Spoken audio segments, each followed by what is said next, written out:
Why is this console generation so empty? Now, this is a sentiment echoed by a lot of people, but is this just gamers having unrealistic expectations, or is there some truth to their claims? Well, that's what I am to talk about in this video. So without further ado, let's discuss why this console generation is so empty and if it'll get better over time. Alright, so just to put into perspective how empty this console generation is, let's compare it to the Xbox 360 and PS3 gen of consoles. Now, this isn't me saying every game released this generation or last generation was bad, but the volume of good games this generation compared to 2 generations ago is kind of crazy.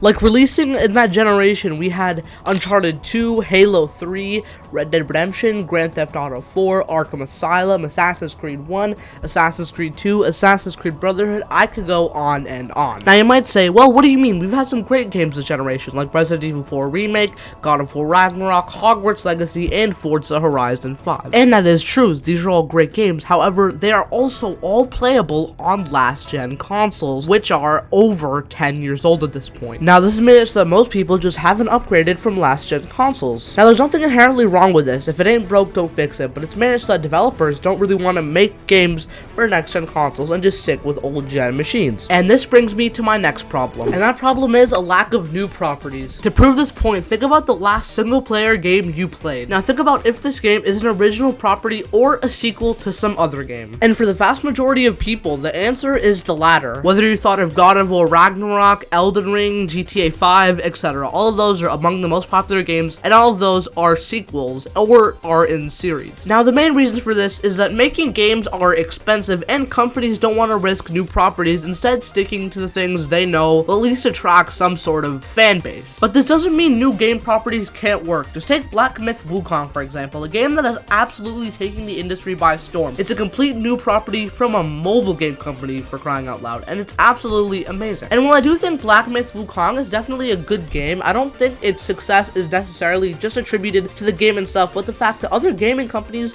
really aren't doing anything outside of the box or revolutionary and are just sticking to sequels, especially this year. So yeah, I think I've made my point. Unless developers branch out from just making the same sequel every year, this console generation will never really recover. Alright, and that brings me to my next point, exclusives. Now, exclusives have always been a staple in gaming. For a lot of people, they're the reason they buy a certain console, whether that be Nintendo, Xbox, PlayStation, etc. If you like the Zelda games, you'd probably stick with Nintendo Switch. If you like the Spider-Man games, you would go with PlayStation, etc. But aside from Nintendo, consoles don't really have that many exclusives. Xbox has been bringing games to PC for years, and now PlayStation is too, with just a 2-year window where you can't play it on PC. Now, as a PC player myself, I don't think this is necessarily a bad thing, though I might be a little bit biased. It's just that there's no real point of owning one console over another unless you really like a certain library of games and want every single game from that library on release. Now, while this isn't good because it doesn't incentivize people to buy a certain console over another, it also is good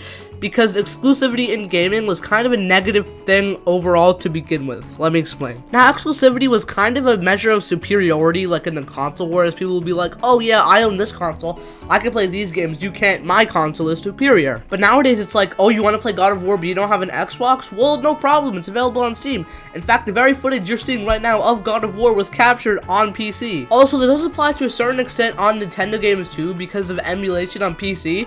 While I don't want to talk about this too much because I don't want Nintendo to sue me. FBI, open up!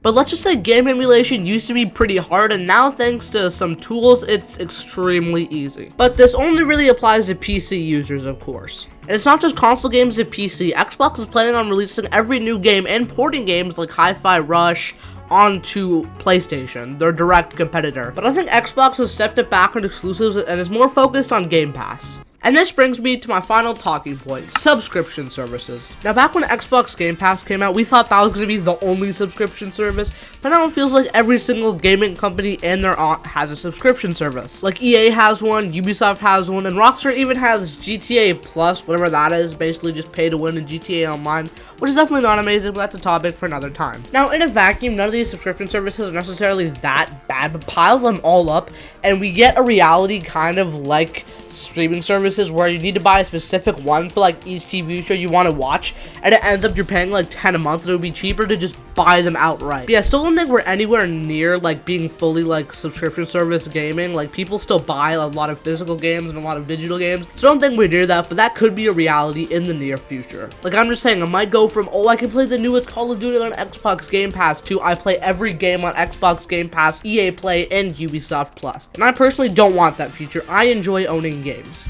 But technically, do we really even own any games? I mean, we all agreed to the Steam subscriber agreement when we bought games. Steam can literally just take all our games away from us at any point if they feel like it, which is kind of scary. And this also applies to Xbox, PlayStation Store, they're no different.